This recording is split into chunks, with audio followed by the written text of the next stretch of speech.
Question is, have people always been this way? Backstabbers? And the answer is yes. Read Psalms and Proverbs in the Bible.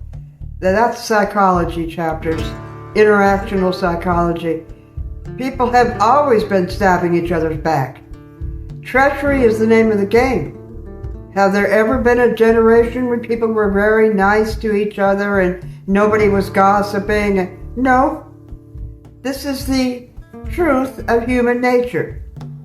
People cause mental illness in each other. It isn't originating from within. It's from our adaptation or our maladaptation to without. It takes half a lifetime to learn this sometimes and to lose your naivete, but it's very health-giving. Get clear, then get shrewd. Overcome it. Be nice, be kind, but be aware of human nature. Be aware that most people are narcissists. They're gaming you. And the story of the empath and the narcissist is very interesting. The narcissist is putting the empath in their games. They're always disappearing, ghosting, and then love bombing back. Disappearing, ghosting, love bombing back. The empath notices these things, and the narcissist misunderstands the empath of being naive, docile.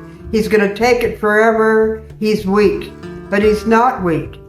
He's simply collecting data in silence. He sees these things going on. He forgives them, maybe for years. And suddenly a minute comes when he walks away, and he never goes back in that system. And then the narcissist, who is a parasite because he's empty, crumbles. And at that point, the empath, who may have been absorbing these things for years, he flourishes. He flourishes in his field. He takes all the energy back into himself, and he grows in the self. And he never goes back into that system, ever. And he probably has been in previous systems the same way. He graduates from all of them. That's how he grows. But he never gave on that he was collecting data, just watching the system the whole time, until it's over for good. And that's when the narcissist begs him back and does everything. But that's also when the narcissist starts his smear campaign. Because his essence is control. He has to control. And when he loses control of you forever, that's when he runs his numbers of trying to get the others against you. That's the basic matrix of what's going on in society, in interactional social psychology. The narcissist who's just into himself and needs others. He is a parasite. The other is a host. He needs to be full. He's empty. He needs to be full via somebody else. And when somebody else closes that door, he crumbles. And then he tries to find somebody else. But it doesn't work. You can't go from partner to partner. What usually happens is he sees, boy, nobody was like that person. I'll never find anybody like him. He was once in a lifetime. He took it and took it and took it until no more. That's the story of the narcissist versus the empath.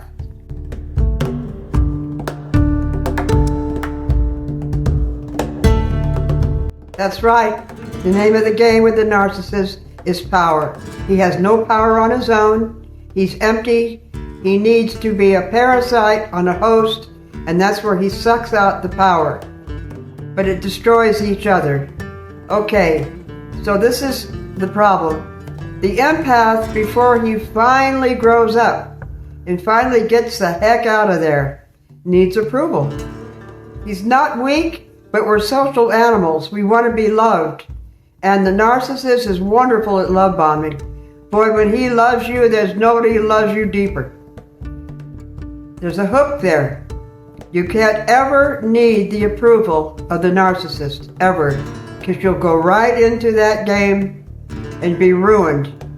And you'll be up and down, because he uses it as a rudder. He gives you the silent treatment, and then he's back, love bombing. and then he discards you like an old shoe, and then he comes back, and it's over and over and over again. And it can be subtle. It can be between female friends. It can be between a parent and a daughter or son. It's the circularity of life. It's a sick cycle. We need stability in our relationships. We need support that's always there, not up and down. But this is how people keep you hooked. They maintain their own security by addicting you to them. And that's how they do it, through cycles of vacillation.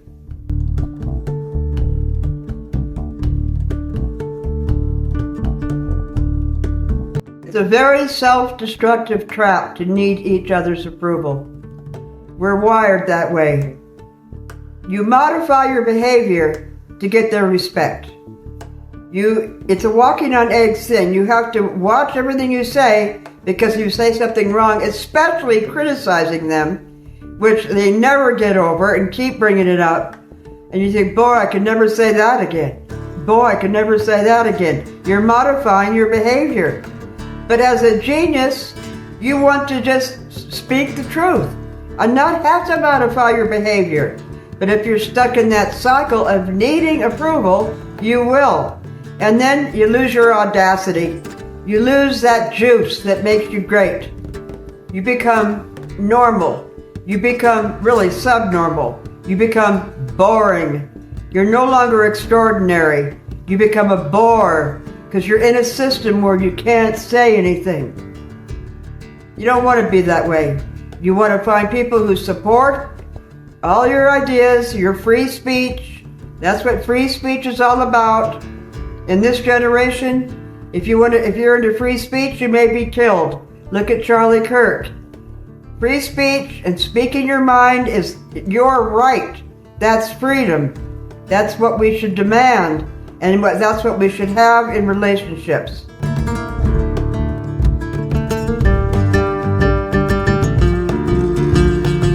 Every time you contort yourself for their approval, you are reinforcing their dominance. All they care about is power. All they care about is dominance. They could care less about truth or any other good virtue. It's just dominance. And if you try to make yourself into what they want, like a radio that has static, and you keep bumping the radio so that it won't have static. That's how they are. They keep needling you until you are what they want. You're contorting yourself for their approval. That reinforces their dominance. It's all like two dogs. One is dominant. If anybody who's into dogs, every breed is different. Some breeds are just dominant. I have a German Shepherd, and as a puppy, he was just dominant over the mature dog, the big one. He was born that way. It's in his DNA to dominate.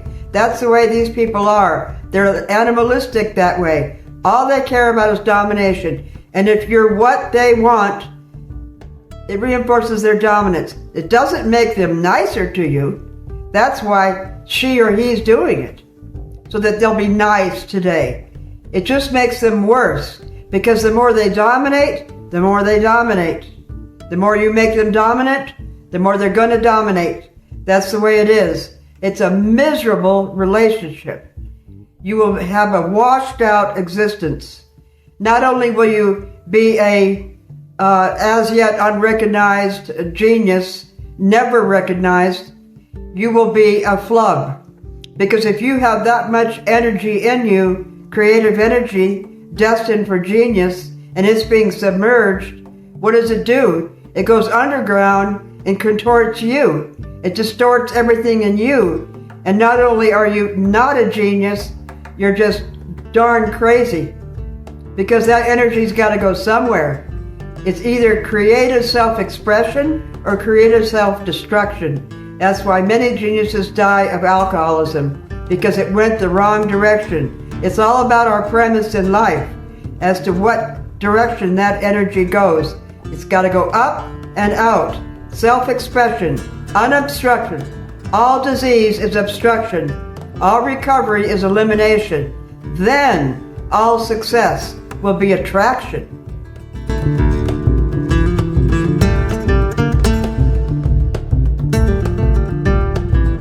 time you seek their validation, you grant them power over your self-worth.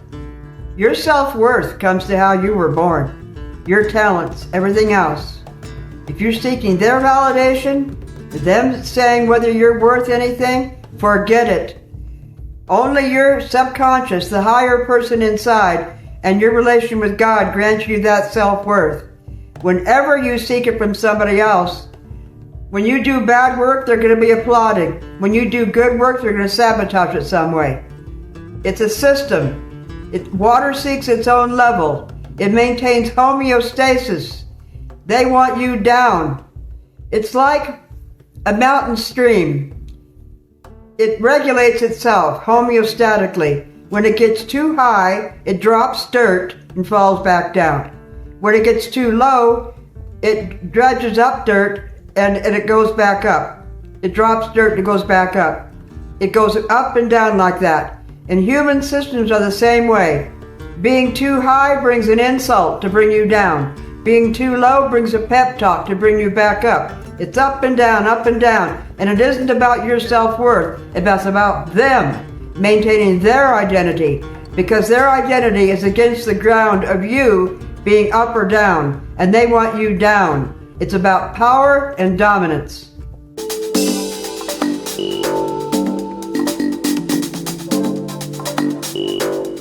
Back to the mountain stream, I don't know if I said it right. It gets too high, and the velocity of the water brings up dirt to bring it back down, to make it more sludgy. It gets too low, it drops dirt, and then it comes back up. And that's exactly how human systems work. Up and down, up and down, up and down. Cyclicity. 6 cycles will exhaust you and ruin your life. And decades will go by in a blur. You want consistency in a relationship, not come here, go away relationships. And that's the way most are. You see it every day. Psychologists, psychiatrists see it every day. And it's so addictive. The worse it is, the more the woman in therapy will say she loves him, because she's addicted.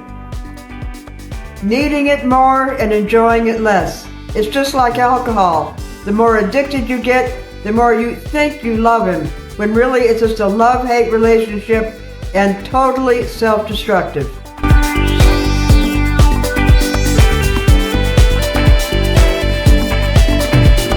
The only answer is to detach, emotionally, mentally, and if at all possible, physically. Because they will never give you respect, because it diminishes their self-esteem. The narcissist is empty. They're a parasite. They need to hook onto a host. The higher you get, the more empty they become. They must suck onto you and become high at your expense. They are never basically high. They are a big zero, a big nothing. But if they hook onto you, through you, they become big. It's hard to see it when you're hooked to such a person, a backstabber like that. But their self-esteem is so precarious, so tenuous, that if you get just a little higher, they're going to sabotage it.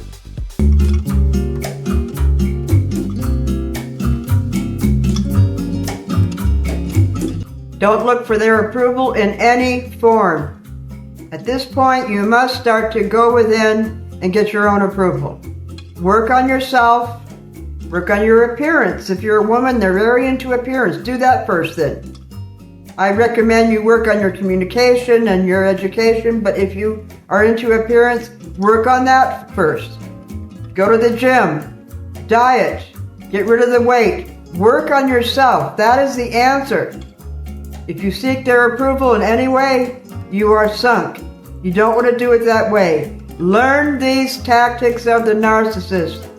Start to disengage. You may have to fake it to make it. If they think you're slipping away, they're like a predator and you're the prey.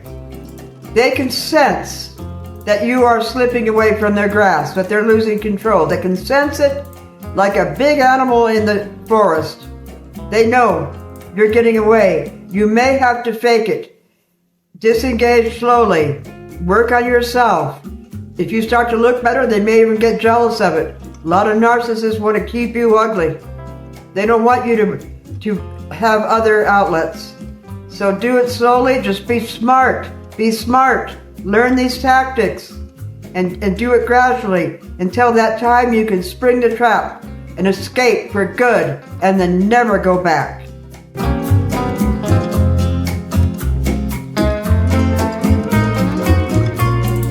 It's such a sick system. I've been in many like this. You can't defend yourself because then you've lost. The whole conversation is framed around their perception of you and keeping you down. It's a never-ending argument. I told you before, don't defend yourself because then you're reacting on their level. They're framing the conversation. If you react to any one point to defend yourself, you're brought down.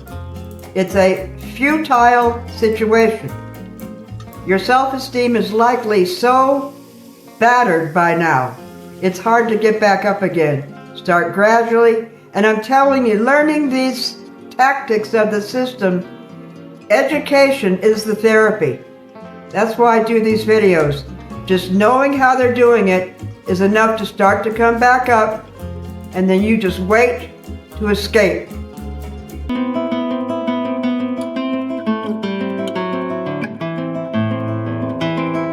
It's a terrible thing not to have your own reality.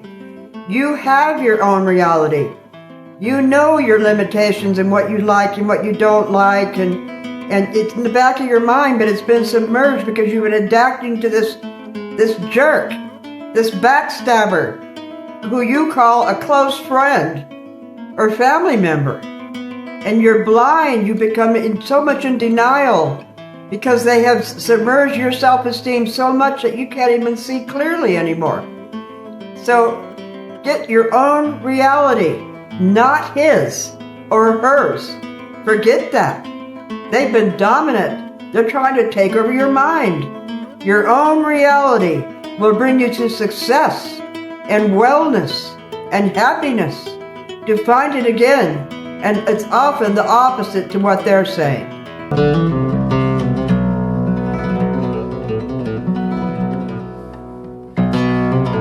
Don't ever explain yourself to anybody whose only goal is domination, because it doesn't matter what you say. It'll just make them matter. They don't want your independence. Your independence is in your mind. They don't want your independent thinking. Your independent, that's more important to them than your independence physically, where you live. It's where you live in your mind. They don't want your reality. Just get your own reality and realize that it's superior for you, how you think.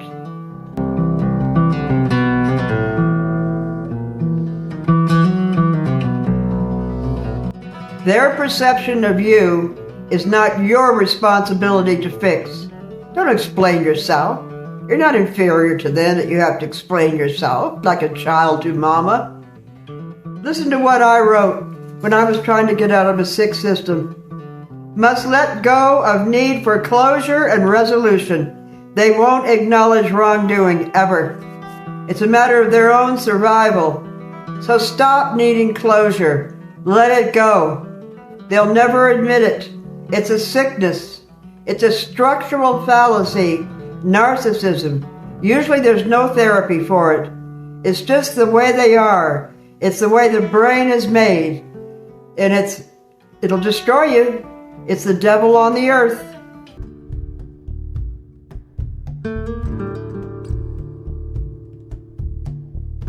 The only closure you're going to get here is the one you gave yourself by walking away. That's it. Don't expect it from them, because you'll never get it, and they'll never take any responsibility for what they did. Never. Give yourself closure, and that'll be your birthday. That'll be the happiest day of your life.